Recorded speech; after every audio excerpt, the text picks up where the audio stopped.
I'm Cape Joel, and this is Comic Smack, your weekly, daily, all the time, anytime comic book show where I give you your fix of everything you need to know for the world of comic books and superheroes. And on today's show, we're taking a closer look at Civil War II, issue number 2. Will Tony Stark go too far in trying to protect the future? Let's find out together, shall we? Alrighty then, so as the comic opens up, Tony Stark, still mad with grief over the loss of Rhodey last issue, invades the Inhuman city in the dead of night in hopes of taking Ulysses away. Luckily, Captain Marvel was able to tip off Medusa, and she's waiting there for him, saying that Tony should calm down and come back and talk about this in the morning once his head has had a chance to clear, and that anything he does right now will be considered an open act of war against a sovereign nation. Tony, of course, refuses to listen to reason, and a fight breaks out, not just with Medusa, but indeed with all the different Inhumans who come to back her up. It would seem Tony even built in a special thing into his suit for the sole purposes of fighting Karnak, an Inhuman whose ability is that he can see the flaw in anything and everything.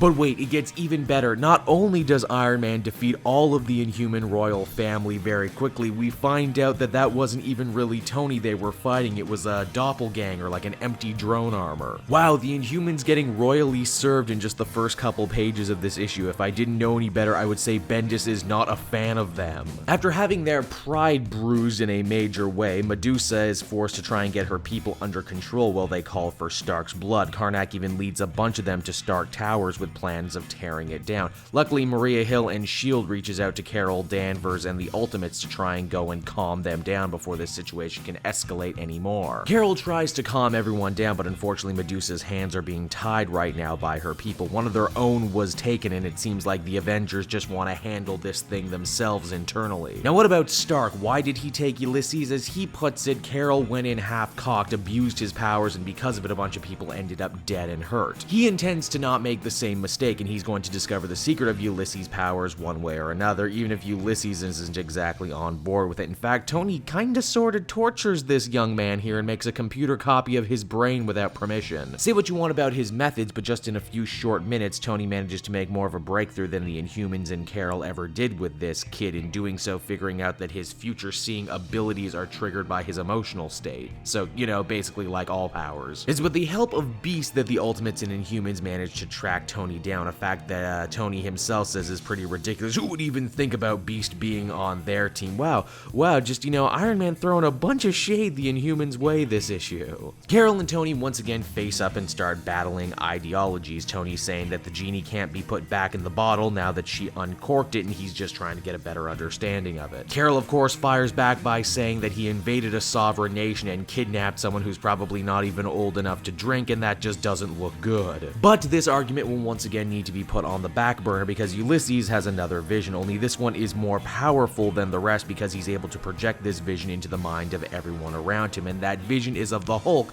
the Bruce Banner Hulk, coming back and killing all the Avengers. Which is why, as the comic ends, Captain Marvel decides to pay a visit to old Bruce where he's hiding out in seclusion. Civil War II issue number 2 is the issue wherein you could solidly make the argument that this event is starting to go off the rails in the same way the original Civil War did. Mainly everyone, especially Tony, is starting to overreact and overstep their bounds in really big, really meaningful, really destructive ways. That being said, I still really do find what's going on to be compelling, even if it is in a morbid sense when you see something go down, you're like, oh, how's this gonna blow up in everyone's face? I also really didn't see the Bruce Banner Hulk twist coming, especially in a day and age of the totally awesome Hulk. I have to wonder, will this mark some big return for Banner, and will all the Avengers and all the different teams need to unite to stop him once again? Overall, though, I would feel comfortable giving this one an 8 out of 10. Hey everyone, thanks so much for watching my newest video. I hope you enjoyed it, and while you're here, why not check out another video I have on offer, or maybe if you're feeling in a supportive mood, you want to like or subscribe. And if you want to support the creation of more videos just like this one, then please by all means check out the Cape Joel Patreon. A little bit goes a very long way, and I will see you all next time.